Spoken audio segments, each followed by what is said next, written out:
కూటమి పాలన చూసి ఓర్వలేక వైసీపీ నాయకులు నిరసనలు పేరుతో రాష్ట్ర ప్రజలకు అసౌకర్యం కలిగిస్తున్నారని, వారిపై పోలీసులు చర్యలు తీసుకోవాలని జనసేన పార్టీ జిల్లా అధ్యక్షులు గాది వెంకటేశ్వరరావు డిమాండ్ చేశారు. జిల్లా జనసేన పార్టీ కార్యాలయంలో ఏర్పాటు చేసిన మీడియా సమావేశంలో ఆయన మాట్లాడుతూ, గత 5 ఏళ్లు వైసీపీ పాలనలో జాబ్ క్యాలెండర్ విడుదల చేయలేదని గుర్తు చేశారు. మేము ఇచ్చిన మాట చొప్పున నిరుద్యోగులకి ఉద్యోగాలు ఇచ్చామని చెప్పారు. డిఎస్సిలో అక్రమాలు జరిగాయి అని అంటున్నారు, కానీ దానికి ఆధారాలు చూపమంటే చూపలేకపోతున్నారని అన్నారు.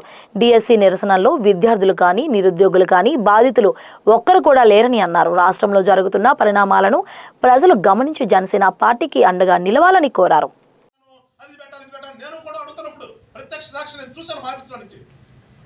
మీరు ఇవాళ నిరసన ర్యాలీ ఎందుకోసం చేశారు?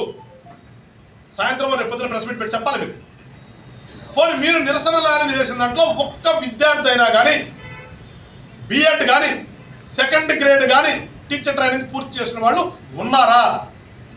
ఉంటే ఇవాళ నేను చూపించిన ఫోటోల్లో వాళ్ళు ఎవరైనా ఉన్నారా? లేదు వచ్చిన వాళ్ళు ఎవరైనా ఉన్నారా? 4 పేర్లు ఏం మీరు చెప్పగలుగుతారా? ఎందుకోసం చేస్తున్నామో ఎవరి కోసం చేస్తున్నామో తెలియనటువంటి ఒక నిరసన ర్యాలీ అని పెట్టుకుని వచ్చేసి మీరు అక్కడ సిబిఐ విచారణ కావాలి, నారా లోకేష్ రిజైన్ చేయాలి. ఆ 2 పదాలు తప్పితే ఎందుకోసం రిజైన్ చేయాలి, ఎందుకోసం సిబిఐ ఎంక్వైరీ చెప్పగలుగుతారా రాంబాబు గారు? లేదు అసలు డిఎస్సికి అటెండ్ అయిన వాళ్ళు కాదు, ఎవరైనా అసలు చదువుకున్న పిల్లలు ఇవాళ గుంటూరులో జరిగినటువంటి నిరసన ర్యాలీలో ఉన్నారా? అందరూ నాకు తెలిసి పాపం 200-300 ఇస్తే 1 గంట వచ్చి వెళ్ళేటటువంటి పిల్లగాళ్ళు వాళ్ళంతా కూడా. మహిళా తమ్ముళ్ళు ఇందాక చూపించాను పాపం ఫోటోలు, వాళ్ళు ఏమనలేరు, ఎందుకంటే వాళ్ళ యొక్క జీవనోపాధి కానీ ఏదన్నా కానీ పాపం వాళ్ళు ఏదో డబ్బులు ఇస్తారంటే ఆశపడి వచ్చేటటువంటి వాళ్ళు వీళ్ళంతా కూడా. వీళ్ళకి 200-300-400 ఇస్తారు గంట కాబట్టి వచ్చేంత వీళ్ళంతా కూడా. వీళ్ళేమన్నా తలుచుకోవాలి. వీళ్ళని పెట్టుకుని మీకు సిగ్గుశనం లేకుండా ఏ రకంగా నిరసన ర్యాలీ చేశా అమ్మటి రాంబాబు గారు? గొంతు దించుకుంటూ మాట్లాడితే ఏదో నన్ను ఏదో చేయాలనుకుంటున్నారంటే ఏం నిన్ను చేసేది? జనం చేశారు కదా చేయాల్సింది. నిన్ను వాస్తవానికి మేము అసలు నిన్ను ఒక రాజకీయ నాయకుడిగా ఒక మనిషిగా జనసేన పార్టీ మేము పట్టించుకోవట్లేదు. నిన్ను ఎప్పుడు కూడా బాతకాతే మా కుటుంబ పార్టీలో ఉన్నటువంటి వాళ్ళు ఏదో మిమ్మల్ని కొంచెం ఇంకా అప్పుడప్పుడు అనుకుంటున్నారు, కానీ జనసేన పార్టీగా మిమ్మల్ని ఎప్పుడు కూడా మేము పట్టించుకోవాలా. ఎందుకంటే మీరు చేసేది ఏది కూడా ఒక్క విషయం కూడా ప్రజలకు ఉపయోగపడేది కాదు. ఎందుకంటే మీ చరిత్ర మాకు తెలుసు. మంత్రిగా ఉన్నప్పుడు మీరు సత్యపల్లి ఏం చేశారో తెలుసు, చాలాసార్లు చెప్పాను మళ్ళీ 14 సంవత్సరాల. కానీ ఈనాటికైనా బుద్ధి తెచ్చుకుని ప్రజల కోసం ప్రజాస్వామ్యంగా ఉంటారని మనం అనుకున్నాం, కానీ మీకు అసలు ప్రజాస్వామ్యం అంటే ఏంటో తెలీదు. రాజకీయ నాయకుడు లక్షణాలు మీ దగ్గర లేవు. ప్రజల కోసం మీరు ఏం చేశారు ఇంతవరకు మీకు చెప్పలేదు.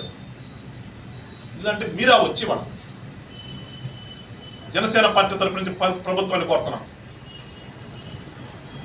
ప్రభుత్వం అంటే ప్రజలకి అసౌకర్యం కల్పించకుండా ఉండటం కోసమే ప్రజలు ప్రభుత్వాన్ని ఎన్నుకుంటారు. రాజకీయ ఆలోచనలు చేసి మీరు మాట్లాడితే ఈ వైసీపీ వాళ్ళు కొంతమందిని రోడ్ల మీద కేసుకుని వచ్చి వాళ్ళు ఇష్టానుసారంగా చేస్తూ ఉంటే చూస్తూ ఉండటానికి పోలీసు వారిని అడుగుతున్నాను. మీరు పర్మిషన్ ఇచ్చారో ఇవ్వలేదు వాళ్ళకి తెలియదు నాకు. మరి పర్మిషన్ ఇస్తే ఇలాంటి వాటికి ఎందుకు పర్మిషన్ ఇస్తున్నారు? ఒకవేళ పర్మిషన్ కనుక మీరు ఇవ్వకపోతే రోడ్డు మీద వాళ్ళు ఇంత నానా యాగి చేస్తుంటే ఎందుకు వాళ్ళని ఉపేక్షిస్తూ మీరు కూర్చున్నారు? జనసేన పార్టీ నుంచి మేము అడుగుతున్నాం. ఎందుకంటే ప్రభుత్వంలో భాగస్వామి అయినప్పటికీ కూడా మాకు ప్రజలు ముఖ్యం. మాకు ప్రజలకు మంచి వాతావరణం కల్పించడం ముఖ్యం. మాకు దానికోసమే జనసేన పార్టీ ఏర్పడింది, కానీ రాజకీయమే చేయాలి, రాజకీయమే ఉండాలంటే కోసం వచ్చింది కాదు. అందుకని ఒకసారి ప్రభుత్వాన్ని క్లియర్గా నేను జనసేన పార్టీ నుంచి అడుగుతున్నాను. ప్రభుత్వ పెద్దలందరినీ కూడా, ఇంక్లూడింగ్ మా పవన్ కళ్యాణ్ గారిని కూడా అడుగుతున్నాను. సార్, మన మీద నమ్మకంతో 124 సీట్లు ఇచ్చారు ప్రజలు. ప్రజలకు మనం ఏ రకమైనటువంటి పరిపాలన వాళ్ళు ఇస్తున్నాం? ఇచ్చేదాన్ని చెడగొడుతున్నటువంటి ఈ మోకల్ని ఎందుకు ఉపేక్షించాలి? ఒకసారి దయచేసి ప్రజలకి అసౌకర్యం కల్పించకుండా ఉండే విధంగా చేయవలసిన బాధ్యత మీ మీద ఉంది కనుక మిమ్మల్ని ప్రశ్నిస్తున్నాను. ఖచ్చితంగా మీరు ఆ విధంగా చర్యలు తీసుకోవాలి. లేకపోతే మాట్లాడితే వీళ్ళు ఇష్టానుసారంగా రోడ్ల మీదకి వచ్చి పిచ్చి ప్రవర్తనతో ప్రజలను ఇబ్బంది పెడుతున్నారు. ఎందుకంటే ఒక రాజకీయ పార్టీ చేస్తాను, ఇంకో రాజకీయ పార్టీ పోటీకి వెళ్ళడం కరెక్ట్ కాదని చెప్పేసి మేము కూడా చూస్తూ ఊరుకుంటాం తప్పితే ప్రభుత్వం చేయాల్సిన పని, పోలీసులు చేయవలసిన పని చేయనప్పుడు ఖచ్చితంగా ప్రజలే ఎదురు తిరుగుతారు. అలా ప్రజలతో ఎదురు తిరగడానికి జనసేన పార్టీ ఎప్పుడూ కూడా ఉంటుంది ప్రజల కోసమని. అంతదాకా రాకుండా ప్రభుత్వం వీళ్ళందరినీ కూడా కట్టడి చేయాలని చెప్పేసి కోరుకుంటూ మరొకసారి ప్రశ్నిస్తున్నాను. అప్పటి రాంబాబు గారు, నేను కొన్ని ఫోటోలు చూపించాను. వీళ్ళల్లో ఎవరైనా కానీ చదువుకున్న వాళ్ళు ఉంటే వాళ్ళందరికీ నేనైతే ప్రభుత్వానికి రికమెండ్ చేసి వాళ్ళకి ఉద్యోగం ఇప్పించమని చెప్పేసి నేను కోరుతా. లేదు మేము తప్పు చేశాం, చదువుకున్న వాళ్ళని కాకుండా ఏదో మాలబ్ది కోసం కొంతమంది డబ్బులు ఇచ్చి తీసుకొచ్చాం అని మీరు మనస్సాక్షిగా నమ్మితే కనుక అదే అంబేద్కర్ గారి స్టాట్యూ దగ్గరికి వచ్చి చెంపలేసుకునేరండి మీరు. లేకపోతే ప్రజలు ఈ తరం మళ్ళా రోడ్డు మీదకి వస్తే చెప్పులు ఇసిరేటటువంటి పరిస్థితి మీకు వస్తుంది. కాబట్టి మీరేదో పాపం పోలీసు వాడు గులాబ్ పూలు ఇవ్వటం కాదు, ప్రజలు చెప్పులు ఇసురుతారు. అంతదాకా తెచ్చుకోవద్దని చెప్పేసి వైఎస్ఆర్ పార్టీ పెద్దలందరికీ కూడా తెలియజేస్తూ మరొకసారి రాష్ట్ర ప్రజలను కూడా జరుగుతున్న పరిమాణాలను ఒకసారి గమనించి జనసేన పార్టీని ఆశీర్వదించండి భవిష్యత్తులో అని చెప్పేసి కోరుకుంటూ సెలవు తీసుకుంటాను. జై హింద్, జై జనసేన.